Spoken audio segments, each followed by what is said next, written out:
Hey guys, welcome to Boxing Squared for boxing news and views from around the internet. Charles Martin and Chris Arreola have got wins in Dallas on the Mikey Garcia and Errol Spence undercard. So the Charles Martin and Corbin fight, I'll start with that first, and then on to the Arreola and Jean-Pierre Augustin fight.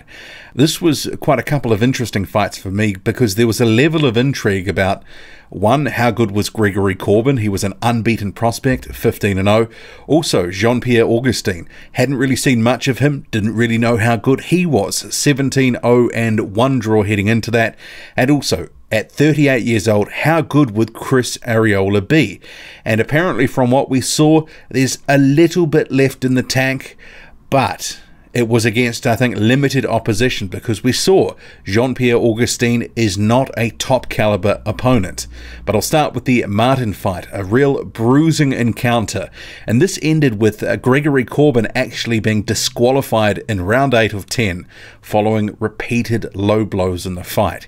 He had multiple points deducted and Corbin found it hard to make inroads in this fight. And the punch stats, see here on screen, really favoured Martin about 4-1. Corbin only landing about 12% of his punches that he threw. Very low connect ratio, and it didn't really throw a lot of punches throughout the fight. Martin's numbers way better, throughout. Martin landed some heavy shots, but Corbin did demonstrate he's got a pretty decent chin. But this one, ultimately these low blows cost Corbin deducted points and ultimately disqualified. So a little bit of a disappointing ending there, and the commentators were actually adamant that Corbin was looking for a way out, and that they said he kept on with the low blows to avoid being knocked out later in the fight. Not so sure that would have happened. I mean, it's hard to say. But Corbin, decent chin. He ate quite a few heavy blows in the fight, but ultimately disqualified. So very disappointing for him. So Martin, he improves to 26-2-1. I mean, he looked okay in this fight, but, it was far from a spectacular performance. It was what it was. It's a win, and he moves on. And now that he's got a win under his belt, because remember, he lost the Adam Kovnatsky fight towards the end of 2018, he can go into his next fight with a bit of confidence. He's got a win under his belt, and we'll see who he is matched with next. But that could be potentially... What about Chris Arreola, who we'll come to in a moment? Gregory Corbin, meanwhile, 15-1. That was his first career loss. I would hazard a guess that we probably won't see too much more of Corbin, especially on televised fights. Wasn't a great showing from him, and at 38 years old, it'd be hard to sort of see where he goes to from here. Obviously, he could have some, lower level fights for paydays, that sort of stuff, but I don't see him competing anywhere near the top level. In terms of Chris Arreola, Chris the Nightmare Arreola, so he won his fight against Jean-Pierre Augustin, a relatively unknown heavyweight who was 17-0 and 1 draw heading into the fight, knocked him out in the 3rd round. It was quite interesting because after the first couple of rounds, Augustin's corner told him that he was up 2 rounds. And I mean, you could make an argument he may have nicked one of the rounds, but I don't think he was in control of this fight. His body language wasn't great. He sort of started off in the first half of the first round, throwing a few decent straight lefts, but it was kind of all downhill from there. Arreola sort of warmed into his work. He actually tagged Augustin a few times with a left jab that was really giving him issues. Rocked him at one point. It was a left jab, just, Augustin was shook by that, and Arreola was gaining confidence as the first round wore on. And it became evident that Augustin just had zero inside game. As soon as, Arreola was able to close the distance, Augustin was holding, tying up, just falling in immediately. And at one point, he even flopped to the canvas. And we saw that again in the 2nd round. And the referee warned him about that, sort of said, look, if you do that again, I'm going to give you a count.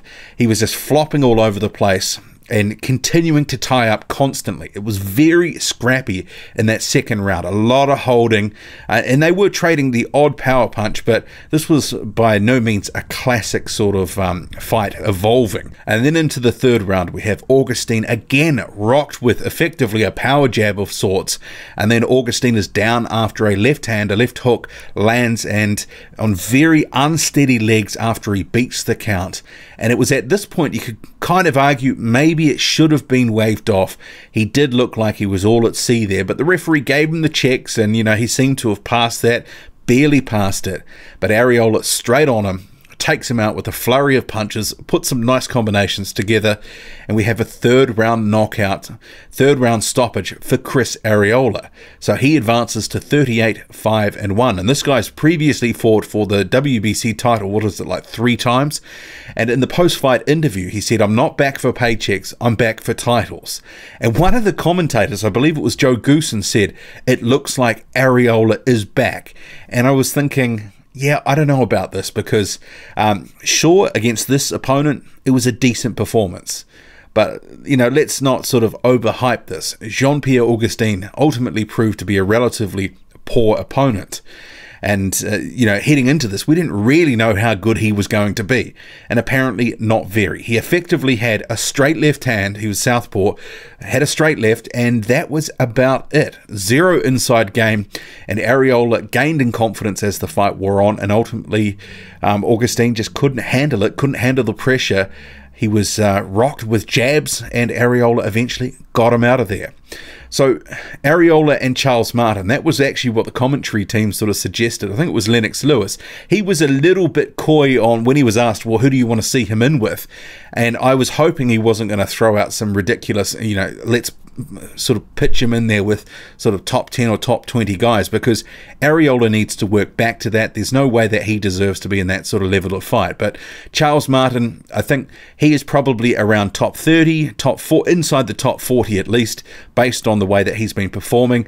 And if Arreola is really trying to get back to, you know, be title bound, then a guy like Charles Martin would be a good sort of barometer of where he's at. Arreola had said ahead of tonight that he would retire even if he won but didn't look good. And as it happens, he did happen to look relatively good in this performance, but it ended up being a bit of a lopsided sort of showcase performance. And I don't really hold much hope for Chris Arreola, because he was on the slide a few years ago, and I don't think he's going to be any better, but I think that performance tonight flattered to deceive. So I don't really think Chris Arreola is back or back in the mix for a title. I think that's just, you know, that is really overhyping the situation and blowing it out of all proportion. But if he was to face a guy like Charles Martin and put in a good performance and beat him, well, then maybe I would think actually potentially he could be on the fringe for fighting one of the better guys in the division who were sort of within that sort of top 15, top 20. But there's no way Chris Arreola should be in the conversation for a title shot right now off the back of, you know, beating a guy who clearly was overmatched and had a very limited tool set. Anyway, what did you make of it all? Charles Martin gets a disqualification win in a bruising and scrappy fight, lots of low blows, gets the DQ win, and Chris Arreola a third round knockout over an overmatched Jean-Pierre Augustin. So Augustin, first career loss. Gregory Corbin, first career loss. Not sure what they'll be doing next, but they probably won't be in any big fights anytime soon. Drop a comment, loud and often. Hit like, hit subscribe, follow me on Twitter, boxing_squared. I'm out.